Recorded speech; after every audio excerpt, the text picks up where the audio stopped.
इस number पे बात करिए, इस mobile से लगा बात लीजिए। ऊपर नहीं लग रही है। शुरू किया है? हाँ सर। 28 तारीख के जौन हमने के बहस होता है उनमें 2 क्वेश्चन पूछा गया। एगो क्वेश्चन है कि जब तसार आ रोपनी आ सोहनी के गीत में का अंतर बा। और दूसर का क्वेश्चन रहे कि लोकगीत जाति के लोकगीत में प्रभाव की ना। तो हम चाहतनी कि अपन लेक्चर बोले के पहले जन संस्कार पर दोनों के उत्तर देखें। पहला के उत्तर बा कि जतसार और रोपनी के दोनों गीत मेहनत के गीत, लेकिन दोनों के 2 विधि होला। वही तरी सोहनी के भी वही विधि। गीत बैठ के ना गवाई न सोहनी के गीत गवाई, दोनों काम करत खा गवाई। जतसार के गीत में जो एक गति रहे, एक भाव से चलत रही, मताक्रांत गति रही, विलंबित सही चलत रहे धीरे धीरे। लेकिन रोपनी के गीत में जब चढ़ाव को जाई तो या ओकरा में बल लागिया, थोड़ा सा तीव्रता आ जाई। और सोहनी के गीत तो हम देखले बानी कि कभी का लाचारी के रूप धारण कर लेला। जैसे एगो जतसार बिया ओकरा के गा के ओकरे के रोपनी के गीत के ट्यून पर गा देता नहीं। जतसार बिया कि अरे नाना दो के अंगनाए रामा, चंपा कली फूलवानु राम। अरे फूल के गम कियाए रामा, रहली गरभियानु राम। एकरे के जो रोपनी गाई तो थोड़ा सा तेज कर दी, कैसे ओकर हाथ तेजी से चलेला। यार ननदो के अंगना रामा, चंपा कली राम फूलावा। अरे फूल के गम कियाए रामा, रहली राम गरभिया। अरे देवर घरे लरिकाए रामा, पिया परदेसिया। अरे यो रे गरभियाए रामा, के करा माथे राम मड़बो। इसमें थोड़ा सा तेजी आ जाए। कोई तरी जहाँ तक जाति के सवाल व लोकगीतन में, तो प्रश्नकर्ता के जरूर जाने के चाहिए कि हर एक जात के आपन गीत होला, आपन त्योहार होला। आ इहो उनका के बता दिहल चाहतानी कि ऐसन गीत या कभी काल कट्टरता होला कि एक के बाजा गीत दूसरा में गवैबे ना करे। जैसे धोबी गीत के ले लिहल जा तो धोबी गीत में 3 गो बाजा होला, पखावज, कसावर, टेढ़तल्ली। लेकिन हम कहें कि दोसर जात करा के तीनों को ले आ दे तो एकरा के बिल्कुल ना गा पाई। यहाँ तक कि गाड़िए दियाला कभी काल धोबी के दरवाजा पर तोरा द्वार पर हुड़क बजाई। वैसे धोबी के द्वार पर हुड़क बजबे न करी। हुड़क जब बाजी तो गोण में बाजी, डफला जब बाजी तो यादों में बाजी। ए तरी सबके सीमा बा, सबके अलग अलग बा। और लोक के एनालिसिस करे खातिर, लोक के विश्लेषण करे खातिर हमरा विद्वानन के ई बात जरूर देवे के चाहिए कि लोक के विभिन्नता ध्यान में रखकर ही उनकर व्याख्या कल जा। कैसे कि यहाँ तक कि लोग के ओढ़न, पहिरन, खान पान सब में अंतर होला। जैसे बीन के एगो मेहरारू दिया, उ चूड़ी ना पहनी ना नाक छेड़ाई, बकिए कुल पहन, लेकिन बीन के मेहरारू ना पहनी। यादों के मेहरारू भी पहले के जर दिया तो रुपौठी पहनकर यह तो चूड़ी ना पहनते। लेकिन वह जादो जौन बाड़े, ग्वाल जौन जादो बाड़े, दोसरा के पूजाती छाट तले हटन हो के यही आधार को ओकर मेहरारू चूड़ी पहनता गया। तो लोग कभी भी जातीय के बर्दाश्त न करे, ओकरा में विभिन्नता होला। आज हम अपना विषय को आवतनी। आज हमार बोले के विषय बा भोजपुरी में जन्म संस्कार। ये हिंदू धर्म से भी संबंधित बाना गुरुजी? धर्म से ना, हम लोक में जौन रही तवना को हम बोलब, जौन हमारा लोक बा तवना को। ठीक कि बा। हमरा भोज संस्कार का रहे और ओकर कतना सीमा रहे, उ कतना भाग में बटाई रहे। जी। काहे कि जन्म संस्कार एके दिन के हमनी के ना मनावल जा, ओही में नहान आवेला, नुहकट्टी आवेला, बरही आवेला, सतैसा आवेला। बेटा आ बेटी के संस्कार अलग अलग होला। बेटा के 12 दिन के छुटका मनावल जाला, बेटी के 21 दिन के छुटका मनावल जाला। लेकिन एकरा में देखे के बाद इस संस्कार में जो हमनी के समस्या उठता कि संस्कार के काहे लड़का में सोहर गवाइल, लड़की बिना सोहर गवाइल।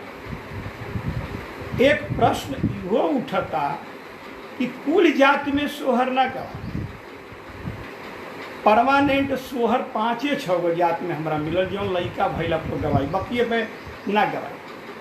हाँ, जब जन्म उत्सव मने लगी तब तो गवा जाएगी, लेकिन जैसे कुछ आदमी में कंपलसरी होला वो तरीके ना हो। आ कुछ आदमी के इहो हम देखले बानी कि वो एके जाति में भी एक भाई के लड़का हो तो सोहर गवाई, एक भाई के ना गवाई, ओकरा ना सही।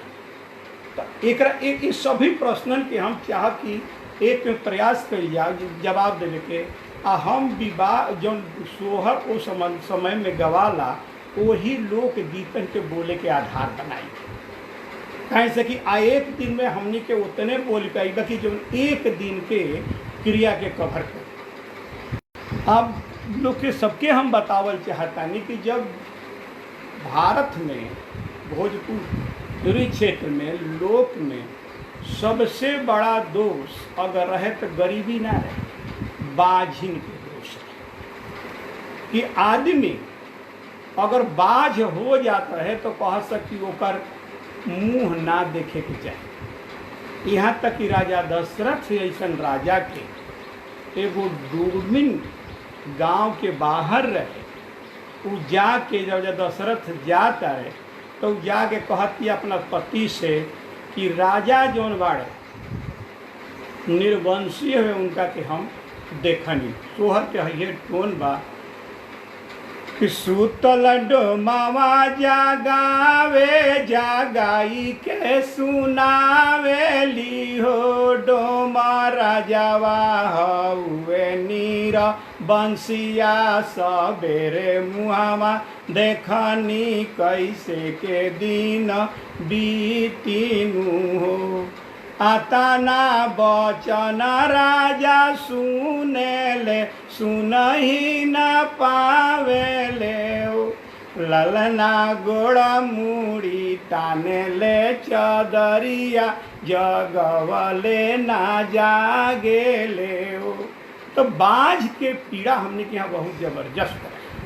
अर्थात पूरे लोक साहित्य जो रहे चाहे पूरे चीज सृजना के पुजारी रहे, बाझ के पुजारी ना रहे। ये तो एकरा एनालिसिस करे में बड़ा गलती भी होता है। ये लिखे कि जो जजमेंट दे दिले जजमेंट हो गई। कहे से कि एक चीज़ ध्यान रखे के चाहिए कि लोक न सामाजिक न्याय देखे आ न लोक परलोक देखे। लोक हमेशा वर्तमान में लोक मंगल की कामना करेला आ वही को चलेला आ जन्म संस्कार भी एकरे इर्द गिर्द घूमेला। तो कभी काल नारी जौन बाड़ी लड़का पैदा करे खातिर गंगा पूजा करता रही, सूरज के मनावत रही। एगो सोहर चर्चित सोहर बा कि जौना के कि गंगा जी के ऊँचे की अररी आती या एक रोवेली हो, एकरा के सब केहू गावेला, ई सब जगह गावल जाला। एकर धुन रोग मिलला कि जाके कहतिया कि हम डूबी भस जैती आ डूबी भस जैती हमरा के दे द। तो गंगा ओकरा से पूछत है कि भैया किया तोरे तियाई नैहर दुख किया दुख सासुर हो, तियाई किया तोरे कंत विदेश कवन दुख अवहेलाओ। तो अनारी देती है कि नहीं मोरे गंगा नैहर दुख नहीं दुख सासुर, गंगा नहीं मोरे कंत विदेश कोखिया दुख अवहेलाओ। तो पूँख के दुख हमने कहे इतना बड़ा रहे कि एकरा से जेकरा मुक्ति मिलत रहे वो उत्सव मनावते रहे। इस बातों सही बा कि जे ओकरा के मिल जा, कहे से कि नारी अंत में कहत तारी से कि भले राम मत चल जास बन, जब कौशल्या के कहत तारी कि राम भले बन जा, लेकिन कम से कम हमार बाज के तो एटी में दोष छूट जाओ। कौशल्या से एक बार पूछाइल कि भाई राम तो बने चल जी हैं, ऐसा लड़का पैदा करके का करबू? तो कौशल्या कहत तारी के ललना छूटो नीरा बंसिया के दोसर मैया भले बने जासू, मैया भले बने जासू। तो ये दोष से जब मुक्ति मिलत रहे तो ओकर उत्सव मनावल जाता है, उनमें गायन मनावल, गीत गावल जाते हैं, आनंद मनावल जाता है। अब प्रश्न उठता कि लड़की में भी जन्म होता रहे और लड़कन के भी जन्म होता है, लेकिन लड़कन में तो खूब सोहर गवाई, लड़किन में कहीं ना गवाई। लड़किन के सोहर मात्र 3 दिन गवाला करें, नहान के दिन, बरही के दिन, आज ज़्यादा से ज़्यादा 27 हुई तो 27 के दिन, रोज़ सोहर ना गवाई। तेकर कई कारण शुरू में ऐसा बात ना रहे, कहे से कि शुरू के पुरान लोकगीत के हम जब संकलन करत रही तो हमारा 15-20 गो ऐसा गीत रहे कि उनमें लड़कियों के सोहर गवा मिलल बा। एक मतलब आप बढ़ही बा कि राजा दशरथ से खुदे जब धगड़ीन मांगत या कि हमारा के का देव, तो राजा दशरथ कहत रहे कि जाही घरे लाला ना जा नमी है तयन धन सोना देवी हो, धगड़िन जाही घरे लक्ष्मी जा नमी है अवध आधा राज देवी हो, धगड़िन जाही घरे लक्ष्मी जनमी है अवध आधा राज देवी हो। वही तो एगो गंगा के गीत में एगो मेहरारू गावतिया कि 5 पुतर गंगा दिहलू तप कुला जुगा बाढ़ल हो, गंगा दिहलू कधियावा जाग में हमार तारन हो, गंगा दिहलू नाए को तू धियावा जे जागावा के तारन हो। एक मतलब बा कि हमने के यहाँ लड़कियों में पहले गवात रहे, लेकिन बाद में जब विदेशी अटैक होखे लागल, लड़किन के अपहरण होखे लागल, लड़किन से लोग लेके भागे लागल, ऐसन विषम स्थिति में लड़किन के जन्म ही संकट हो गई पूरे देश में। ए से लगेला कि यह क्षेत्र में लड़किन के जब जन्म होके तो आदमी कर के गुप्त रखे, कैसे कि सोहर गवाई सब कुछ गवावे लगी तो मिलवे न करी। उदाहरण के लिए लोरी कायन में आवेला कि जब मंजरी के जन्म भई तो ओकरा के छिपावल रहे कि लड़की भैले नहीं थे, लेकिन जब राजा मंजरी के लूटल चाहत रहे वो चल गए नोना धगड़िन की है चमाइन की है जन ओकर नार कट रहे आ ऊ जाके लीकेज कैलस कि हाँ लड़की भैल बिया तो ओकरा पर चढ़ाई करके लूटे आए। एक मतलब बा कि एक कुल से मरम के लड़की के जन्म के लोग गुप्त रखत है कि लड़की अपन इज्जत के विषय रही सर वस्तु बनने से ऐसे हमारा बुझाला कि लड़किन के लोग ब्याह में लड़किन के जन्म को लोग धूमधाम ना मनावे। दूसरा कारण इहो हो सकेला लड़का के जन्मदिन ज़्यादा मनावे के कि ओकरी पूरी व्यवस्था युद्ध प्रधान है। जे युद्ध में जीते उहे राजा बने, ओकरे बल रहे, जेकरा हाथ में तलवार लाठी रहे उहे बल रहे ओकरा के यहाँ। हमनी के यहाँ लोग आशीर्वादे देता है कि 5 लौर तारा घरे बल जाए। तो जहाँ युद्ध होई वो जब नारी के महत्व कम हो जाई, तो जब नारी के जब महत्व कम हो जाई तो ऐसा विषम स्थिति में ओकर महत्व ओकरा जन्मदिन पर उत्सव मनी ना। नतीजा भल की लड़किन के जन्म को कम उत्सव भाई। तीसरा एगो कारण आर्थिक भी हो सकेला, दहेज के कारण हो सकेला।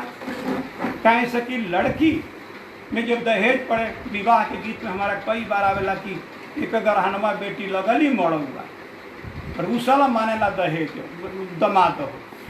एगो तो हमारा सबसे बड़का गरहन तो हमारा लग गई हिमाड़ो में कि हमार दामाद रूसल बा आ मानते नहीं कहीं से करा दहेज चाहिए। इन सब कारण के ले करके हमरा के यहाँ के लगता कि लड़की में कम उत्सव भइल आ लड़कन में ज़्यादा उत्सव भइल। फिर भी एकरा के ई ना कह जाए कहीं से कि कुछ जात के लड़की को भी सोहर गवाला आ खुशी होला। जैसे एक दो गो जात जैसे पहले ठठेरन के यहाँ सोहर गवा के लड़की चाहे वही तेतर लड़की हुई तो गवाई, जबकि तेतर लड़का हो जाई तो छिपा फोड़ के सोहर घर कुछ देर खातिर बंद कर दिया छिपा फोड़ दिया। लेकिन जब तेतर लड़की होते है तो सोहर गवात रहा।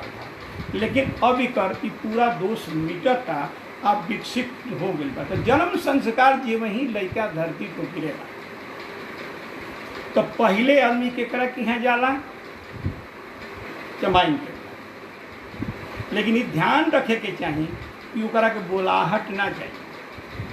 बोलाहट जाई दयादी में, लोचन जाई हितई में, नितहर जाई बेटी की यहाँ।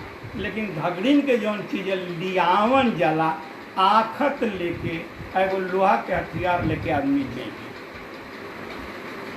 अभी प्रश्न उठता कि वो कारण कि लोक में एक चीज डिफरेंस ना हो या लोक बा आई बुझाता कि ओजा जाके करा के दियाई हो जाऊ ताम झाम कुल करी झगड़ा भी करी। कारण कि लोक के नियम है कि कुछ मंत्र साबर मंत्र में गाड़ी से तेज होला। तो ऊ कहल जाला कि ओह दिन जौन भगड़न बिया जो नार काटे वाली महिला बिया ओकर बहुत बड़ा अधिकार होला। कहीं से कि वो सोहर में वर्णन कि राजा दशरथ जब कौशल्या कहतरी कि हे राजा दशरथ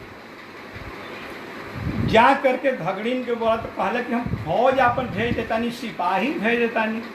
तो कहली कि ना ना आज तो अपने जाए के बाद ओकर सोहर में आओ ताकि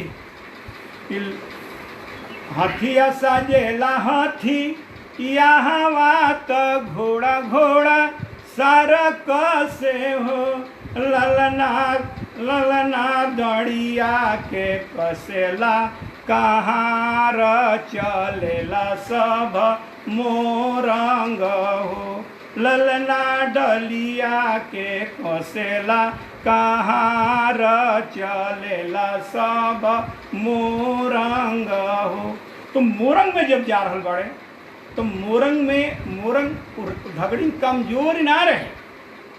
जो आजकल हमारा यहाँ दक्षिणपंथी एनालिसिस करेले कि बड़ा कमजोर है। कहाँ से कि इतिहास के किताब में लिखा था कि बहुत पुराना समय में लकड़ी के घर धनी आदमी के बना। तो जब पूछा तारे आदमी से कि धगड़िन के हमारा घर कैसन है तो धगड़िन के घर बतावत तारे लोग कि ऊंची अटारी पूरा पाटन बसवा के छाजन हो राजा वही तारे ओटा पटन दार वही को बैठे धगड़िनी हो बैठती। लेकिन जब राजा जा करके राजा मनावे के प्रयास करता रहे वो रिजेक्ट कर देती है कि हम औरत में ना कैसे कि लोक के नियम है। इस संस्कार है कि तू केहू के हम मित्र भाव के ही लेके जा। जन्म संस्कार मित्र भाव के होला। समाज के सब व्यक्ति ओकर अंग है जोड़ ना है। यही से या लोक मंगल के बात कइल बा सामाजिक न्याय के ये बात ना। जब धगड़िन की यहाँ जाता तो धगड़िन हो जब पहुँचती है तो राजा के कहते कि हम ना। राजा हाथ जोड़ता रहे गोड़ जोड़ता रहे ना जाए। अब ये आधुनिक लिटरेचर के अनुसार अंग्रेजी के साहित्य के अनुसार हमने कहा कि या फेमिनिज्म और दलित लिटरेचर दोनों आ जाता है। यद्यप लोक में कोनो इजम और दलित इजम के कोनो कॉन्सेप्ट ना आए कोनो अवधारणा नहीं कोनो अवधारणा ना बन पाई। कहीं से वजह जब मित्र भाव लोक मानेला जहाँ एक आदमी दूसरा के लिए बा तो वही कोनो धारणा बन ना सके लोक साहित्य के एनालिसिस करेगा। बनेला। लेकिन अगर हम फेमिनिज्म भी मानता नहीं तो ये ध्यान रखे के चाही कि लोग के फेमिनिज्म व्यक्तिगत नहीं थी, वो सामाजिक बा, वो सिर्फ अधिकार के नहीं थे, ड्यूटी पर आश्रित बा। यही से जब राजा दशरथ मनावत रहे तो कहतिया कि तोहर बोलवले ना जाई बिना तो मोतिया ना सुन भी हो, राजा के कई के मान तूरा वाई भी तो वही अवध जाई भी हो, राजा के कई के मान तूरा वाई भी तो वही अवध जाई भी हो। कहती रानी के घुमंड तू बात है। फिर कहतिया कि तोहर मन वले ना मानव बोलवले ना बोल भी हो, ललना जाम तारे अवध के नाथ ताहिरे चढ़ जाई भी हो। अर्थात अयोध्या के एक नायक पैदा होता रहे, हम वो नायक के नार काटे जाता नहीं। हम अपना देश चाहे अपना तोहर देश के कोनो भक्ति तो रहे ना, लेकिन यह तरीके कॉन्सेप्ट हमारा यहाँ आए।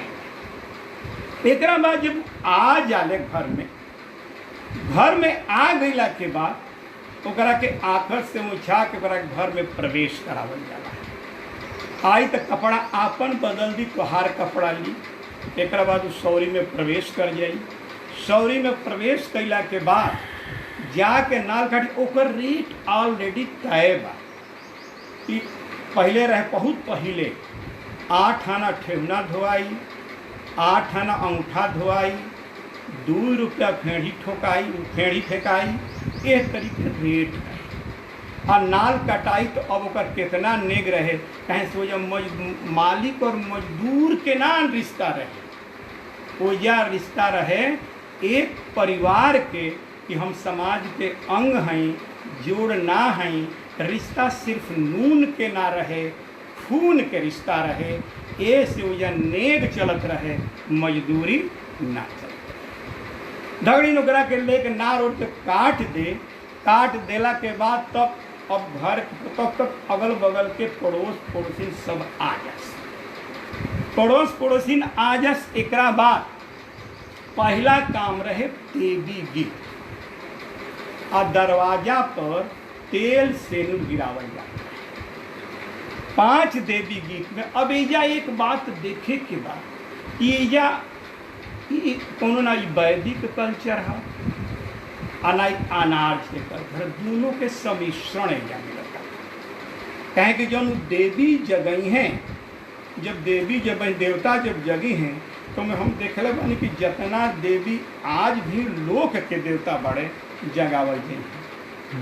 ओजा 9 दुर्गा ना मिली है, ओजा 7 देवी 7 बहिना ही मिली हैं। जहाँ देवी के जाइए वो सोहर में आवेला कि पहले जगह बड़की मैया तो दूसरे भवानी माई हो, सासु तीसरे जगह फूल मतिया तो चौथे में शायर माई हो, बनावा जगह बन सपति सिवान डिहावार जागसु हो, सासु गौआ पीछू अरुआ त गोरेया पूर्व माई काली जगी है हो। ये पूरे जो देवता है ये लोक के हरे, ये कोई शास्त्रीय देवता ना, मतलब वेद से केहू के नाता नहीं खे, एकरा कोनो नाता नहीं कि सूर प्योर लोक के गीत हवे। आ इन्हीं के संस्कार कइल जाला। एकरा बाद संस्कार देवी देवता के जगौला के बाद हमने के पुरखा जगावे के गीत होला। पुरखा के गीत जगावे वाला अब गीत बहुत बहुत कम आदमी के आवता। आ जौन लोक कलाकार हमने के यहाँ गावत रहे, साँच पूछे तो इनका तो कुछ पते नहीं, लेकिन कैसे ओकर धुन अलग होला, ओकर लोक अलग होला। यहाँ तक कि पुरखा के जगावे वाले जौन धुन होके के चाहिए, बड़ा धीमी आवाज़ में लेकिन एका दूगो जौन लोक कलाकार गावे ले, खास करके एगो लोक कलाकार हमरा मिला, हमारा के तो बहुत लोक कलाकार आवे गावत है भोजपुरी के, लेकिन एगो रेखा तिवारी जब हमरा के यहाँ आए रहे, वो पुरखा जगौली।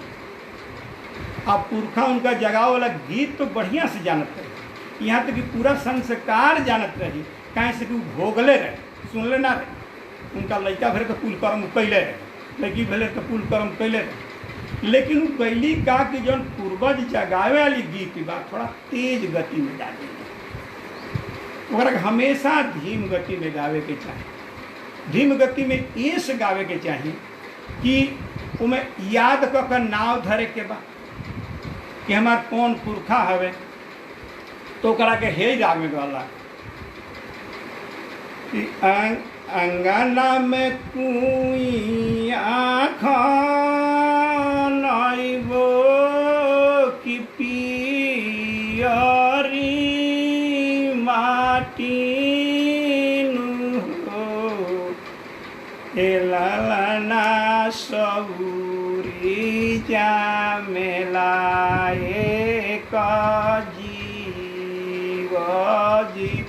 जीवे संगे जीव जिय के स्वर्ग से आवेली कवन मायरी थपरी बजावेली सौरिये पैठी नाचेली हो, हे जीव जाई के जानाव ना कवन बाबा बढ़ो उनु करबन सब बढ़ल, हे जीव जाई के जागाव ना कवन बाबा बढ़ल।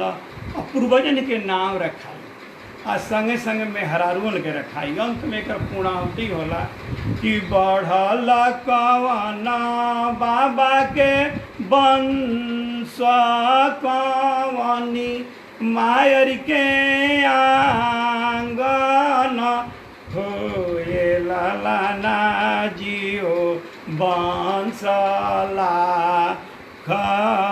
खबरी सब बढ़ेला वंशया अंगन बढ़ेला वंश। अब पुरखा जगाव में भी भिन्न भिन्न जात के भिन्न भिन्न आदमी करे। कुछ आदमी में बभनी राखल बड़ी जगह खातिर उहे गई, हम तो पुरखा के नाम लेके उहे रखले बड़ी उहे गई। लेकिन कुछ में देखले बानी कि आदमी स्वयं पुरखा जगाई। पुरखा जगवला के बाद गांव जवार नेवताला, तो गांव जवार नेवतला के बाद तब तारा के यहाँ 5 गो मंगल गवाई। मंगल गावे में एक दूगो गीत शिव जी के सोहर गवाला, एक दूगो गीत गंगा जी के जरूर गवाई। आ गंगा जी के गवला के बाद फिर राम के कृष्ण के गीत गवला के बाद तब आदमी जौन बा तहरा अपना भौतिक सोहर को आ जाए, जहाँ अब अपना पुरखा पुरनिया अब लड़का के बाप के नाम धराए लगी आ लड़का के मतारी के नाम धरा के सोहर गवाए लगी। अभी जौन हई सोहर हमेशा लोग गावेला, हम देखले बानी कि के कराही आंगना झझिरिया तयहर झहर करे हो, ललना के कर रनिया गर्भ से मनोहिम नेहुल से चितही ची के बीह से लेहु। एक देख लो कि सोहर जौन बा एक गति जौन बड़ा तेज, अर्थात ई खुशी के सोहर। और खुशी के सोहर गौला के बाद तब उमें सामाजिक सोहर, यहाँ तक कि जन में आपन हस्बैंड वाइफ के पति या पत्नी के टकरार भी आवेला, प्रेम भी आवेला, हर एक परिवार के दायित्व भी आवेला, बाझ के पीड़ा भी आवेला, नारी महत्व भी आवेला, सामाजिक न्याय तेकरा के ना कहल जाके लोक मंगल के बात कही जा सकेला। तो जन्म संस्कार जौन हमनी के पहला संस्कार ई बुझाला कि दक्षिण पंथी के तरह न कि भविष्य सतयुग के बात करेला, आ न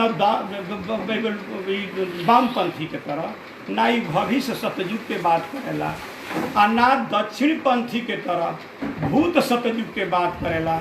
ई जब भी करी तो सर्वोदय के तरह वर्तमान सतयुग के बात करेला। आइए से हमनी के जन्म के संस्कार चलेला। अब वो जन्म संस्कार में अब में और क्या कल जाला, तो ध्यान रखा कि बोरसी भराई, दरवाजा पर बोरसी भराई, आ कितना लोग पसंगी भर देला। तो पसंगी बहुत अब कम बुझाता, पहले पसंगी बुझाता, अब तो माने कुल लड़का हॉस्पिटल में होता रहे सब, तो अब ना पसंगी बुझाता ना बोरसी भराता। आ एगो लोहा रही, आ एगो जौन बा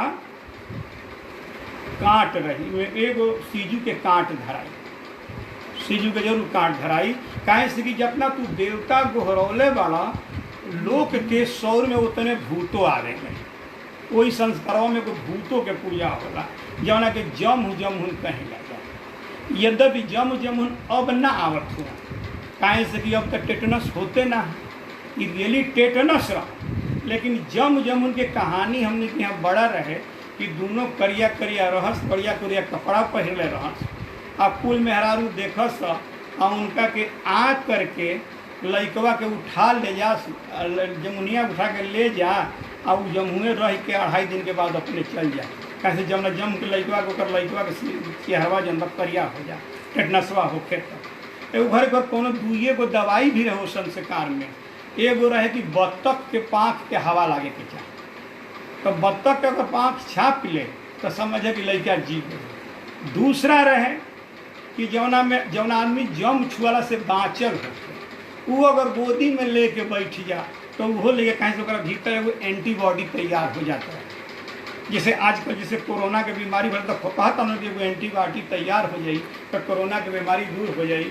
वही तरीके जम से बाँचल रहे, वो अगर गोदी में लड़का लेके बैठ जाते रहे तो वो एथी हो जाते रहे, का लड़का बाँच जाते रहे, आ ना तो लड़का एक्सपायर कर जाता है। तो ध्यान रखे के पड़िए कि दूगो और के एगो और रहे कि अगर लड़का चाहे लड़की चमाइन आयल या वही घड़ी मरी गई तो ओकर माटी चमाइने उठा के हाड़ी में ले जाए गाड़े वाला जाए। आ 2-4 अगर पीओ लेलस, माने गिरते लड़का मर गई बा, अगर पीओ लेते रहे पहले तो ओकरा के लोका करके अपने ले जा उठा करके, आ माटी दियात रहे। माने वो जौन जीव के मरे के रहे वो माटी दियात रहे, वो जीव यही में वो चलत रहे। तो ये हम देख रही बानी कि हमने के जन्म संस्कार के में और काम रहे कि में देवता प्रकृति और मनुष्य के एक मिलावल जावत रहे, जौन आज गैप पड़ा था। आज तीनों में गैप पड़ गई बा, लेकिन वो समय में मनुष्य देवता और प्रकृति एक में मिलावल जाता है। काहे से कि उ जौन जीव पैदा भइल बा उ ओकर संबंध स्वर्गों से बा, तबे ओकरा पैदा भइला पर स्वर्गों में सोहर उठता, धरतियों को होता, आ जंगलों में वनस्पति उठावतिया, वनस्पति की यहाँ खुशी हो जाता। तो वनस्पति जौन देवता माता बाड़ी उनको की यहाँ खुशी हो जाता। तो उहे ओकरा के कह गई कि वनस्पति। कैसे जब सीता जी खुद जब जंगल में राम खेद देले तो सीता में परेशान हो जाता कि दादा हम तो गर्भवती बानी, हमरा लड़का हुई तो क्यों हुई। तो यह सोहर में एगो लेख आवता कि मन विषमादल सीता जाहोली मन ही मन सोचली हो, ललना के मोरा आगे पीछे होई है के रे होई है धगड़ीनी हो, ललना के मोरा आगे पीछे चाई है के हुरे होई है धगड़ीनी हो। तो फिर वन में से निकले वन सपति सीता के समझावे ले हो, सीता हमी तोहरा आगे पीछे होइबो हम ही होइबो धगड़ीनी हो, सीता हमी तोहरा आगे पीछे होइबो हम ही होइबो धगड़ीनी हो। अर्थात प्रकृति भी हमारा साथ रहे। तो लोक के यह नियम रहे कि लोक में अगर आदमी मनुष्य प्रकृति खातिर बा तो प्रकृति भी मनुष्य खातिर है। यही से वह सामाजिक न्याय के ना बात करके समलोक मंगल के बात कल जात रहे। आज अधिकतर सोहर में मंगल गवाई बा। अब प्रश्न उठता कि वो जो खेड़ी होते रहे वो दू जगह बन्हातो रहे, आधा फेंका गईला के बाद कुछ खेड़िया जौन बा खटिया में बना, कुछ लइकवा यहाँ रखल रहता है। मैं लइकवा के जहाँ पढ़े माने ये नहीं माना कि ओकर जीवन है ओकर बरही तक ओकर काम आवत रहे। आ एकरा बाद रोज शाम के सोहर गवा तो 5 प्रकार के गीत पोखरी गवा। जैसे एगो तो हो गई तहरा देवी गीत, पुरखा गीत, देवता जगावल गीत, मंगल, सोहर, खिलौना आ कहीं कहीं झूम। पूरे संस्कार गीत में हम देखले बानी कि एक तरफ आदिवासी कल्चर भी मिलेला, एक तरफ हमने के आपन कल्चर मिलेला जो आर्य कल्चर कहीं ला जा, और दूसरा तरफ यह प्रयास कल जाला कि जौन जीव हमने के जन्म संस्कार में बा उस समाज के होखे, समाज के अंक बने, व्यक्तिगत ना हो, समाज व्यवस्था सामाजिक ओकरा के बनावल जाता है। यही से जब ही लड़का पैदा होके तो जीव भी हटावल जाए, कहीं तरुया के ऊपर जीव भी ओकरा के हटा दियाला, नीचे कल जाला कि अब उस संसार के रहो। ये मोक्ष के बात नहीं कल गई, उस संसार में रखे के कल गई बा। कहीं से कि लोग वर्तमान में जिएला और वर्तमान में जेकरा के रहेला ओकरा के चाहेला कि जब बन रहे कि यह दोनों प्रकार के रिश्ता जुटेला। एगो रिश्ता जुटेला खून के, एगो रिश्ता जुटेला नून से। कहीं से कि जब जीव लोक में जब जीव पैदा होला एगो सोहरे में बा कि जीव संग जमेल सौरी जमेला एक जीव, तो जीव संग जीव न हो एलाना जी ओकर एलाना जामेला भुवन पर ऐसे बा कि एलाना ओकरे संग जामेल तीनों भुवनवा। तो यही जगह तारण तो सोहरवा भुला तनी बड़ा बढ़िया ई सोहर बा। तो ई जौन हमने के जौन सोहर के जौन विधि विधान बनौले बनी जा, चाहे जौन हमने के संस्कार बा, ई जन्म संस्कार में ई कुलावला रोज शाम के महिला आके सोहर गई हैं। ई कहिया तक गवाई जाए दिन तक नहान मोती हो गए। लोक में दूसरा में कहीं प्रश्न भी आयल हुई तो प्रश्न के हम जवाब दे लेतानी, तेकरा के आगे बढ़ावत तानी। प्रश्न कौन होते तो पूछा लोगों जी। पहला सवाल ये आया है अजय सिंह सिसोदिया का कि पुरखा जगावल और पितर न्योतल एक ही हवे कि अलग अलग? पितर न्योतल और पुरखा जगावल अलग है। पुरखा में जो विवाह में पितर न्योताला आ पुरखा जगावल जाला सोहर में। जौन सगुन उठेला ओहू में पुरखा के न्योतल जाला, आइजा पुरखा के जगावल जाला। तो सिसोदिया साहब जो पितर जब न्योताई तो बियाह में न्योताई, जौन चमाइन के ढोलक को न्योताई आ पुरखा जगावल जाई तो बैठ के शेर तेनु गिरा के सौरी के दुआरी को जगावल जाई। ये ओकरा में दोनों में अंतर है, दोनों अंतर है। एक ठे इनकरे और प्रश्न बा गुरुजी कि लइका के पैदा होले पे हुंकार होला और लड़की के पैदा होले पे पुछार होला, तो ई दोनों में का बटे, ई दोनों एकर क्लियर करी। पुछार शब्द तनी निखे बुझाते कि पुछार मुअला को। अच्छा, मुअला को होला, लेकिन जवाब देनी है कि लड़की के काहे सोहर कम गवाई तो ओकर 3 गो हम कारण बतवनी है। पहला कारण बतौनी है विदेशी लड़कियन के जब अपहरण होते वो कर। दूसरा कारण रहे युद्ध प्रधान देश रहे से लड़कन के महत्व आ गई। तीसरा कारण है कि वंश के परंपरा लड़कन से चलत रहे।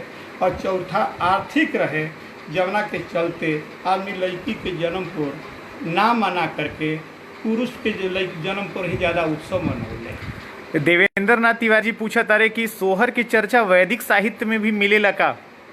लोग कहेला कि भारद्वाज ऋषि एकरा के पहले, लेकिन अब लोक वाला सोहर में कहाँ तक बा एकरा के हमरा भी प्रमाण नहीं है। कहाँ से हम संस्कृत के कमजोर आदमी हैं। एक जनी पूछा तारे कि तेतर बेटी राज रजावे और तेतर बेटा भीख मंगावे, ऐसन पुरखन के मुंह से सुने के मुँह के ना ऊपर टोटका भी कइल जाला। तेतर बेटी होएला तो बधाव बाजेला, लेकिन लड़का जे वही तेतर होई तो की तो एगो कांस के थारी पीटा फाड़ दियाला। अच्छा। और जे पूछ न पूछ ओकरा के तोड़ दियाई। उ भेव कटावे खातिर माने ऊपर प्रतीक होला कि ऊपर हत्या करके चौथा में पैदा कइल जाला। अच्छा। ऋषि ओकरा के एगो भेव मिटकाव टोटका कइल जाला कि उ थरीवा तोड़ दियाला, चाहे कोनो चीज के तोड़ दियाला कि उ अब लड़का हम तेतर खत्म करके चौथा हमारा घर पैदा भइल भेव काट दियाला। प्रश्न के चर्चा में ऋषिकेश दुबे पूछा तारे कि वर्तमान युग में कौन कौन विधि अभी बाचल बा और कौन कौन अभी बाचे के चाही? वर्तमान में साँच पूछी दुबे जी की एको विधि बाचल अब कम नहीं खे। कहें से कि अब तो लड़का हॉस्पिटल में होखे लागल, तो जब आदमी हॉस्पिटल में हो पैदा हुई तो हॉस्पिटल में मरबे करी।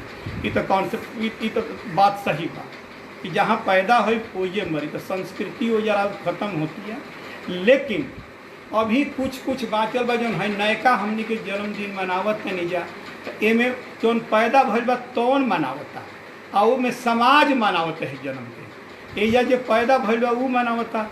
दूसरा कि वो घड़ी आदमी जिस जन्मदिन मनावत है समाज के अंग रहे। आज समाज के आदमी जोड़ हो गई बा, खाई पी साँझ 2-5 मिनट में चल जाई, कुछ दान कुछ प्राइज व्राइज दे दे चल जाई। लेकिन वो घड़ी जे जूटे वो पुरहर रहे नेग रहे, वो बियाह के आशा कैले रहत रहे। इनका बियाहों में नेग ले, इनका गौनों में नेग ले, हमारे उठा बहुत लंबा रहे। उस समय संबंध जुटत रहे, अंग रहे ना, खून के रिश्ता जुट जा, खून के रिश्ता मजबूत हो जा। कहीं से कि व्यक्ति के जन्म से पूरा समाज पैदा होला। जिस दिन लड़का पैदा होला वही दिन बाप पैदा होला, तो वही दिन बाप न बनी। तो हर मांस के बाद दोनों को उम्र को वही दिन पूरा समाज पैदा हुई। तो लड़का के समाज से, लड़का के पैदाइश से चाहे लड़की के पैदाइश से पूरा समाज पैदा होते रहे, आ एक के मोला से पूरा मर जात रहे। इस ओकर रक्षा समाज के जरूरत रहे, अनुनाश्रय समझ रहे। देवेंद्र तिवारी पूछा तारे कि हमनी के जन्म में बोरसी भराला और लोहबान जरावल जलाई ना, लोहबान ना जब तक बोरसी भरात है, लोहबान मुर्दा के बेटिया। अच्छा, बोरसी पसंगी बोझात रहे। अच्छा, तो पसंगी बोझाते खेड़िए के बोरसिया में भर दिया उकताप कम के मेंटेन करे खातिर। और कोनो प्रश्न हो तो बस, बाकी तो अभी और केहू के प्रश्न ऐसा नहीं थे। एक ऋषिकेश दुबे जी के अगला प्रश्न फिर आयल बटे कि बच्चा घरे लौटेला पर कुछ होखेला कि ना? बच्चा घरे लौटला पर कुछ होखेला कि ना? जैसे बच्चा आज के परिप्रेक्ष्य में जैसे आप बतैली हैं कि लड़का कुल हॉस्पिटल में पैदा होता रहे सर, लौटा तो उहे भोज भात करा देता लोग। आज जबकि वो घर बच्चा पैदा जितना गीत गौनी आवस जी उनको के कुछ के विदाई कइल जा जी। तेल सेनु पूरा जितना बूढ़ रिश्ता के अनुसार कुल मेहरारू गीत गावत है, एक दूसरा के तेल लगावस, सेनूर लगावस, मुँह मीठा करके विदाई करस, ये तरीके विधि रहे। आज ऊ कर्म बाकी लड़का अगर हॉस्पिटलों में होता तो घरे सोहर तक गवा जाता। पहले ई रहे कि जहाँ सठौरा बटात रहे, आज बिस्कुट बटाता, चाय पियावल जाता, तेल मेहरारू अपना कपार पर लगावत नहीं खींच, कैसे कि लुगा खराब हो जाई। सेनूर भले तरीके का टेकवा लेते हैं, लेकिन तेलवा तो लगावत नहीं खींच, गार्नियर खराब हो जाए। आजकल बहुत समस्या बा, आजकल समस्या हो। प्रभाकर तिवारी जी पूछा तारे कि पुरखा जगावल और पीतर न्योतल एक ही होला कि अलग अलग होला, और जन्म दिवस मनावे के चाही कि ना? जन्म दिवस जब अब तो भूडोल आइल बा तो हम हे ना डोलब, प्रभाकर तिवारी डोली दोनों डोले के जी जी तो मनाही के बाद। लेकिन जब जन्मदिन अपने मनाई तो कर काम महत्व के समाज पूरा मनावेला जी। तो आदमी के ई हमेशा विचार रहे के चाहिए कि हमार जन्मदिन पूरा समाज में, कहीं से वो जब व्यक्तित्व बढ़ेगा और आज जब हम जन्मदिन मनावत नहीं तो हमार खाली व्यक्ति बढ़ता, व्यक्तित्व नहीं के बढ़ता, इंडिविजुअलिटी बढ़ता, पर्सनालिटी नहीं के बढ़ता। मनुष्य के पर्सनालिटी बनावे के चाहिए, इंडिविजुअलिटी ना बनावे के चाहिए। कैसे कि इंडिविजुअलिटी समाज में कब रही कब टूटी जाए ओकर कोनो भरोसा नहीं थे, लेकिन पर्सनालिटी समाज से टूटी ना। कैसे कि पर्सनालिटी एसोसिएटिव होला, वो अपना के जोड़ेला, इंडिविजुअलिटी अपना के आइसोलेटेड होला, तोड़ेला। तो समाज अगर बनावे के बाद, समाज के जियावे के बाद, तो समाज जन्मदिन मनाओ, समाज बियाह करो। कहा जाता लगी बेटी पंच के होले, एगो व्यक्ति के ना होके। आ गांव में बारात के पूरा गांव पर बियाह करत रहा कि बेटी गांव के दामाद, बेटी पूरा गांव के दामाद होत रहा। यह तरीके गांव के बेटी पूरा गांव के बेटी होत लिया, ऊजा सामूहिकता लागत रहा। तो ऊजा तो लागत रहा कि हम समाज में बानी, जानवर नहीं थी, लेकिन हम जितने इंडिविजुअल होखे लागल तो बैल भैंस के तरह होखे लागल। तो जब इंडिविजुअलिटी बढ़तिया, अगर सामाजिक रूप में हमने के जन्मदिन मनावत नहीं जा तो ठीक बा, लेकिन अगर व्यक्तिगत रूप में मनावत नहीं जा, व्यक्तिगत लाभ खातिर मनावत नहीं जा, तो ये में कोनो बहुत बड़ा सरोकार हमरा नहीं खे। जी जी, अब प्रश्न का श्रृंखला खत्म हो गई बटे। नहीं, एक ठे और प्रश्न देवेंद्र नाथ तिवारी जी के आयल बा कि गोड़ रंगल जाला, सभे के माथा पर तेल छोपल जाला, आखिर काहे होला? ना, गोड़ वो दिन ना रंगा, ध्यान रखे चाहिए। गोड़ जब नूह के संस्कार जाए दिन होला, वो दिन अलवात के गोड़ रंगाई, फिर गोड़ रंगाई बरही के दिन, लड़का भैला के दिन गोड़ ना रंगाई। आ ना सोहर गावत था जब तक मेहरारू नहान ना हो के नोह ना काटा जाई, तब तक गोड़ ना रंगाई। नहान तक भी जुटियाँ सोहर और गवाई, लेकिन तेल लगावल जाए तो कई कारण बा। कैसे कि तेल लगावल के मान लो कि चिल्ला गावत या कपार पर वैज्ञानिक भी ऊपर बा। अच्छा, तेल से रिश्ता जुटत रहे, पहले तेले हमारा के यहाँ रिश्ता जुटत रहे, सास पतो तेलवा से पर चलत, लड़का तेले से लौटात रहे। तो तेल हमारा के यहाँ जीवन प्रदान करत रहे। कहते जाते रहे कि एगो गाय के दूध पियल और 3 बेरा के तेल लगावल बराबर होता। लोग के कॉन्सेप्ट रहे, ऐसे शरीर के स्वास्थ्य के लिए भी तेल लगावल जाए। प्रभाकर तिवारी जी पूछत रहे कि पुरखा जगावल और पितर न्योतल एके होला कि अलग अलग होला? अलग अलग होला, हम कोई भी बतौनी। पुरख पितर न्योताला बियाह शादी में, पुरखा जगावल जाला जन्म भइला पर। आदित्य प्रकाश अनोखा जी पूछत रहे कि हर एक जाति के अनुसार गीत संगीत बा कि भौगोलिक आधार पर गीत संगीत बा? ना, धुन भौगोलिक आधार पर बा, गीत तो हर एक जाति में होला। पुरखा जगाव के तरीका हर एक जाति में होला। ओकर कुल देवता दूसर न होई, हर एक घर के कुल देवता दूसर दूसर, एगो देवता नहीं खन कुल देवता। जी जी, नहान छठियार बरही दूसर संस्कार, जन्म संस्कार के उप संस्कार है। अच्छा, इसे के बाद में कवर कर जा 27 पर बाद में बात हुई। हाँ, तो 1 महीना सही हो जाएगी, ठीक बा, 1 घंटा तो सही नहीं आ जाए। ठीक बा, अगला लेक्चर में नहान बरही। सनस श्रीवास्तव सत्यमोहन जी पूछत रहे कि संस्कारन के संरक्षण कईल कितना जरूरी बा आज के परिप्रेक्ष्य में? असल बात कि आजकल आधुनिक उत्तर आधुनिक युग में जब से डेरिडा के कॉन्सेप्ट आ गए, चाहे आचार्य रजनीश, जे कृष्णमूर्ति अइले, तो ये लोग संस्कार के कहला कि संस्कार एगो अहंकार के लेके खड़ा होला, ओकरा के खत्म कर दिया। लेकिन अगर ओकरा के खत्म करिए तो फिर मनुष्य के परिभाषा का कहे से कि मनुष्य प्रकृति के नियम के संशोधित करके ही संस्कारित होला।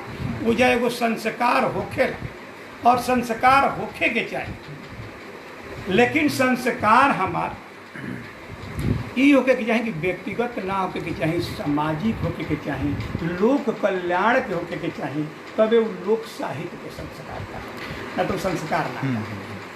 राकेश राजभर जी पूछत अरे कि कुछ लोग कहे ले गांव जवार में कि जन्म दिवस के दिने मोमबत्ती जला के जो आधुनिक विधा बाटे समय जन्मदिन मनावे के समय चलत अटे, मोमबत्ती जला के फिर मुंह से फूक के ओके बुझा देवल जाला, फिर केक काटल जाला। ई कितना सही बा आज के मतलब भारतीय परिप्रेक्ष्य में, भोजपुरी परिप्रेक्ष्य में? ई भोजपुरी परिप्रेक्ष्य के हइये ना जी, तो पश्चिम से ले बाड़े जी। तो राजभर जी से ये बात बताना जरूरी बा कि अगर पश्चिम के तू व्यवस्था ले बा, हाँ, तो और पूर्व के ओकरा के हम जवाब कहाँ से मिली। साथ में इहो पूछा तारे कि जन्मदिन पहले कैसे मनावल जात रहे, आज ओके के तरीके रीयूनियन कैसे करल जा सकेला। पहले जन्मदिन बताते बानी कि समाज मनावत है, अगर कोई बढ़िया काम करते है वो पर, जैसे राम बढ़िया काम कैले पूरा समाज मनावता है, कृष्ण बढ़िया काम कैले समाज मनावता है।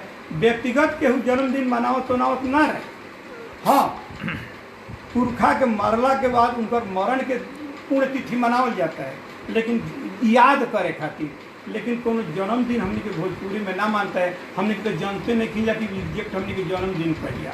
मतलब सार ही निकल के आवत आटे कि अपने कर्म पे आधारित आपके पर्सनालिटी बने के चाहिए, तब जन्मदिन मनी आपके।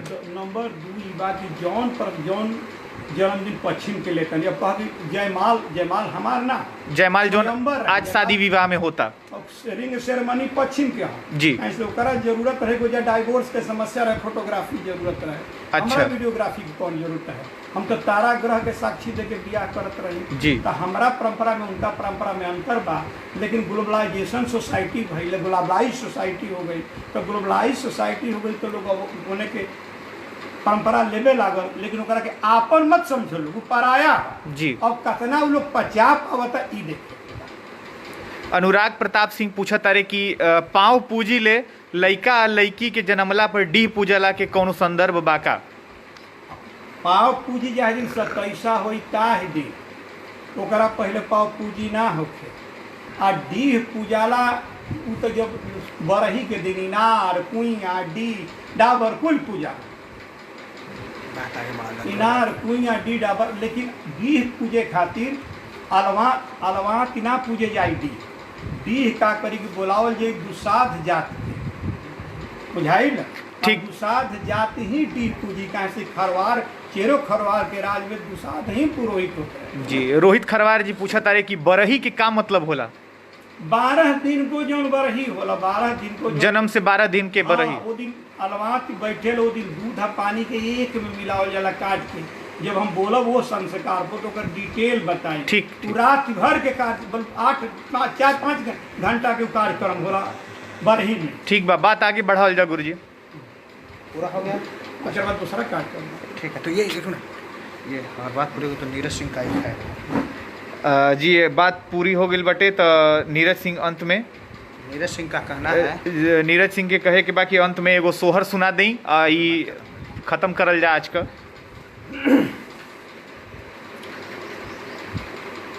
तसवा खेलत राजा दशरथ चेरिया राजा करे हो, राजा राउर धानी दर देवे आकुल रौरे के बोलावेली, रौरे के बोलावेली हो।